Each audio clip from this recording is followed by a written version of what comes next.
नमस्कार। एनसीआर समाचार में आपका स्वागत है। मैं मोहम्मद शाकिब रईस। आइए आज मैं एक वीडियो आपको दिखा रहा हूं बांका से। बांका राजद के पूर्व प्रत्याशी जफरुल हुदा, जिन्हें पार्टी ने दो बड़ी जिम्मेदारी दी है। एक जिम्मेदारी अल्पसंख्यक प्रकोष्ठ के प्रदेश उपाध्यक्ष उनको बनाया गया है। दूसरा, चुनाव को देखते हुए जमुई का प्रभारी भी बनाया गया है और इसके बारे में इनसे जानेंगे और ये पार्टी के लिए आगे क्या करेंगे और 2025 में किसकी सरकार बन रही है इसके बारे में भी इनसे जानने की कोशिश करेंगे। आइए मैं सीधी बातचीत आपको जफरुल हुदा जी के साथ कराता हूँ। तो बहुत बहुत स्वागत है। और आपको पार्टी ने दो बड़ी जिम्मेदारी राजद ने दी है। एक के बिहार अल्पसंख्यक प्रकोष्ठ के उपाध्यक्ष बनाया गया आपको, और दूसरी जो है चुनाव को देखते हुए जमुई का प्रभारी बनाया गया है। और पार्टी की आगे की रणनीति क्या है, पार्टी 2025 में सरकार बना रही है, उसकी क्या रणनीति होगी, उसके बारे में कुछ आप बताएंगे। जी, सबसे पहले तो मैं अपना परिचय दे दूं। मेरा नाम जफरुल हुदा है और मैं बांका शहर का रहने वाला भी हूं और बांका विधानसभा चुनाव से भी लड़ा था विधानसभा से 2015 में, लेकिन किन्हीं के कारण कुछ वजहों से बहुत ही थोड़ी सी वोट के लिए मैं पिछड़ गया और उसके बाद से मैं पार्टी के अंदर बेहद मेहनत किया, लेकिन मेरी बदकिस्मती हुई या मैं पार्टी की तरफ से सफ़र कर गया कि बीच में मुझे टिकट नहीं मिल पाया। बहरहाल मैं अपनी मेहनत और अपना जो जद्दोजहद होता है, मैं लगातार जब से ये पार्टी बनी है उसकी स्थापना काल से मैं पार्टी में हूँ और इस पार्टी की वफादारी के चलते इस कारण से मुझे प्रदेश नेतृत्व से जिम्मेदारी मिली है राष्ट्रीय जनता दल अल्पसंख्यक प्रकोष्ठ के उपाध्यक्ष के पद की। साथ ही साथ मुझे जमुई जिला का प्रभारी भी बनाया गया है। इसके लिए तो मैं अपने प्रदेश से केंद्रीय नेतृत्व के तमाम नेताओं का, खास करके अपने प्रदेश के अध्यक्ष डॉक्टर अनवर आलम साहब का, तेजस्वी यादव जी का जो प्रतिपक्ष के नेता हैं, और हमारे राष्ट्रीय अध्यक्ष माननीय लालू प्रसाद यादव जी का, जो हमको इस काबिल समझा उन लोगों ने और मुझे ये जिम्मेदारी दी। तो क्या लगता है आपको, ये जो अल्पसंख्यक जो हालात है अभी, ये हालात को देखते हुए जो अब 2025 में जो राजद भी दावा कर रही है कि हमारी सरकार बनेगी और पूर्ण बहुमत से सरकार बनेगी, आने के बाद अल्पसंख्यक की जिंदगी में कुछ बदलाव आएगा या इसी तरह से अल्पसंख्यक रह जाएंगे? देखिए, जहाँ तक पहले मैं अल्पसंख्यक के हालात पर कुछ बोलूँ और अभी मौजूदा हालात के बजाय मैं कुछ पिछले गुज़श्ता जो हालात थे अल्पसंख्यक के, उस पर मैं आपको ले चलता हूँ कि पहले ज़माने में जब मैं स्टूडेंट लाइफ में भी था तो मैं देखता था कि अच्छे अच्छे काबिल से लोग, मुस्लिम रहनुमा जो नेतृत्व करने के और लीडिंग करने का उनके अंदर एबिलिटी थी, और वो लोग कुछ थोड़े से अपने कद के नेता का झोला ढोते ही रह गए। कभी मुसलमान के हालत में कोई बदलाव नहीं आया, मुसलमानों का सिर्फ वोट लिया और इसको इस्तेमाल किया।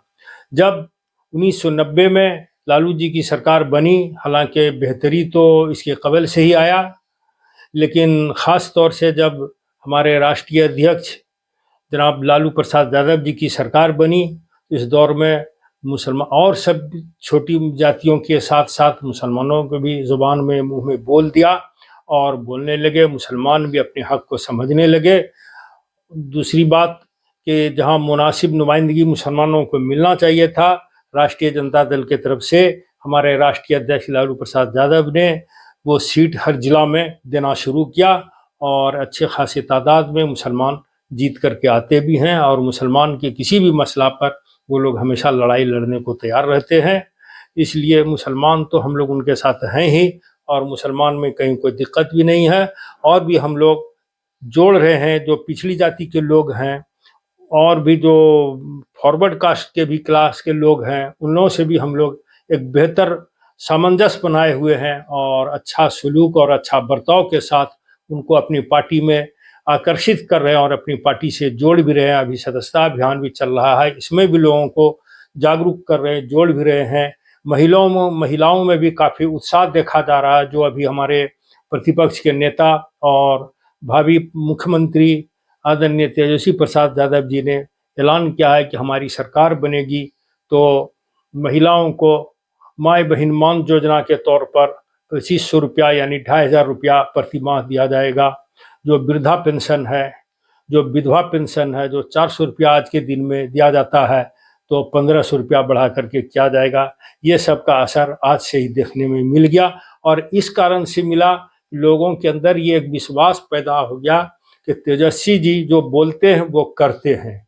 जब उन्होंने अपना ऐलान किया था कि मेरी सरकार बनेगी तो 10 लाख युवाओं को मैं रोजगार दूंगा, नौकरी दूंगा, और जब उप मुख्यमंत्री रहे और चंद दिनों की सरकार रही, उसमें शामिल हुए रहे, तो सरकार पर प्रेशर बना करके इन्होंने 5 लाख नौकरियां दी, जो ये एक उसको ऐतिहासिक कहा जाए कि ऐतिहासिक मिसाल है।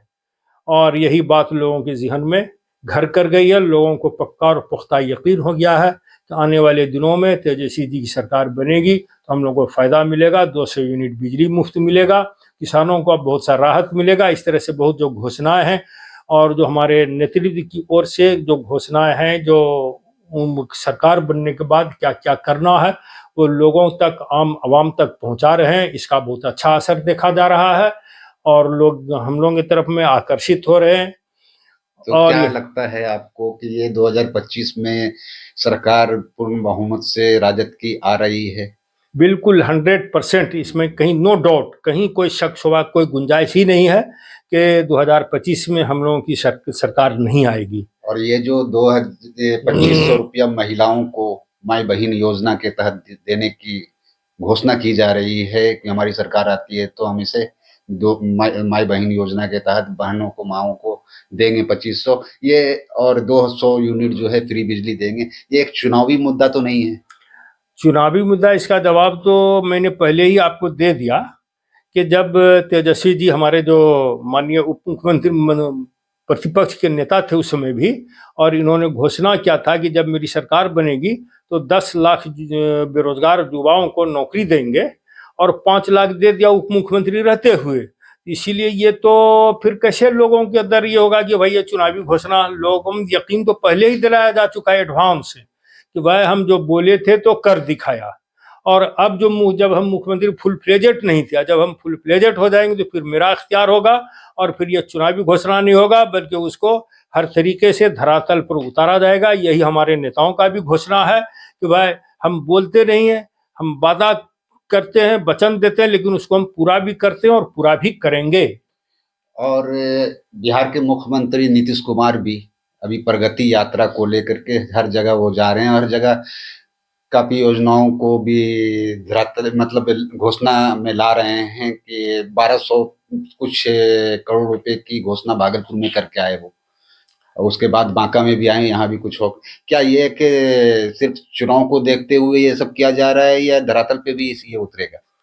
ये तो देखिए, जो चुनावी घोषणा है ठीक है, अगर घोषणा कर दिया तो अभी समय है और आचार संहिता लगने में भी उसका शिलान्यास भी तो हर तरफ फटाफट हो जाए।